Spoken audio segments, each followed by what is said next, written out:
Bonjour, une petite correction pour cette annale de brevet de 2018 qui peut être intéressante pour le brevet blanc puisqu'on traite de lecture graphique et que c'est toujours un gros point du programme, notamment pour la notion de fonction. Alors le résumé et l'énoncé, vous pouvez le trouver assez facilement sur le site de la PMEP, donc c'est en Nouvelle-Calédonie 10 décembre 2018. C'est l'exercice 4, il était sur 16 points. J'ai un peu zappé l'énoncé et on va directement aller sur la résolution. Donc on traite de la situation de deux nageurs qui parcourent un trajet durant une certaine distance pendant un temps de 45 minutes. Donc ici vous avez la distance parcourue en mètres sur l'axe des images, sur l'axe des antécédents le temps du parcours en minutes, pardon, je vais y arriver. Je vais reprendre les dénominations du livre, à savoir en rouge les antécédents et en vert les images, ça doit être rouge et bleu, enfin bon, voilà. Donc les antécédents se lient sur l'axe horizontal, toujours, ici, et les images se lieront sur l'axe vertical qui est là, qui concerne évidemment l'évolution qui va nous intéresser pour la première question. Quelle est la distance totale parcourue lors de cette course par le nageur 1, qui est le seul dont on dispose pour le moment de la représentation graphique? Alors, la distance totale parcourue, le temps maximal il est de 45 minutes, on s'arrête ici pour lui, et quand on revient sur l'axe des images, on se rend compte que, une petite phrase ne fait jamais de mal, la distance totale parcourue, désolé pour l'écriture, je vais essayer de m'appliquer un peu, mais ce serait plus long, est de 2000 mètres. N'oubliez jamais l'unité. Ça reste une question de brevet, donc c'est peut-être pas super compliqué, mais au moins, donc dans l'idéal, mettre les pointillés qui permettent la lecture. Voilà, par ici, avec le numéro de la question dessus, question 1A, la flèche qui vous amène là, même si la flèche n'est pas nécessaire, et une phrase pour expliquer la réponse. Pareil pour la deuxième question. En combien de temps le nageur a-t-il parcouru les 200 premiers mètres? On part de 200 mètres qui sont ici. On suit l'axe horizontal puisqu'on part de l'axe vertical. On heurte la courbe à cet endroit-là et on rebascule et on tombe sur 5. Donc, il a parcouru les 200 premiers mètres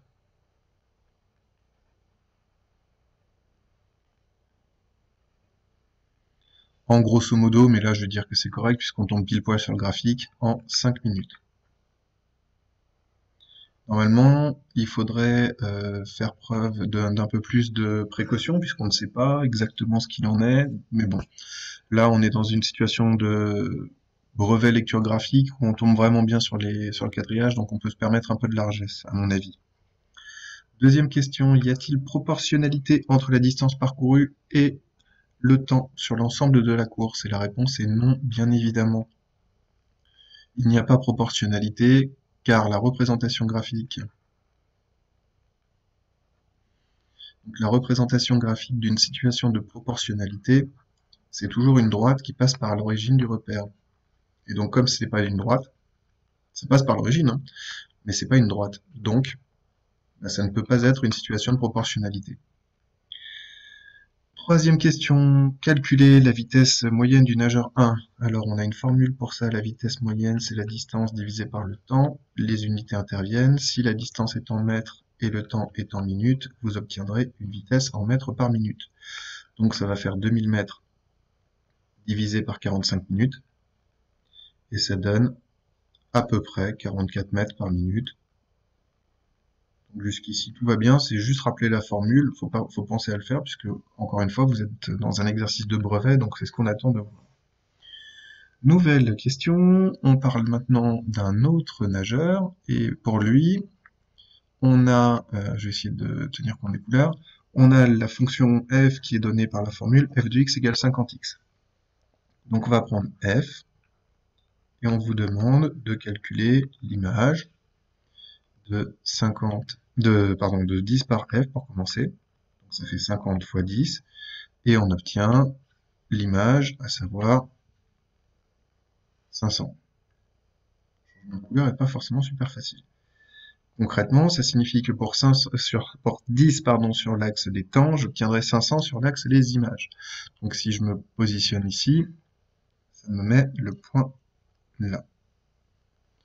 De la même manière, deuxième question, on a maintenant l'image de 30. Donc f de 30 est égal à 50 fois 30 est égal à... Je rentre l'antécédent 30 dans ma fonction f. Vous voyez, c'est toujours la même suite de calcul qui revient, c'est 50 fois et la valeur qui rentre. Et en effectuant le calcul, j'obtiens la valeur de l'image et je tombe sur 1500 cette fois-ci. Ce qui me permet de positionner le point de coordonnées 30 en abscisse, 1500 en ordonnée dans le repère qui est ici. Et ça me mène ici. Je suis désolé, hein, c'est un peu coupé ici, c'est évidemment 1600, 1800 et 2000. C'est gradué comme ceci de 200 en 200. Et donc, on peut peut-être même en profiter, alors là ça va être un grand moment, pour tracer la représentation graphique. On vous dit que la vitesse est constante, donc on est dans une situation de proportionnalité.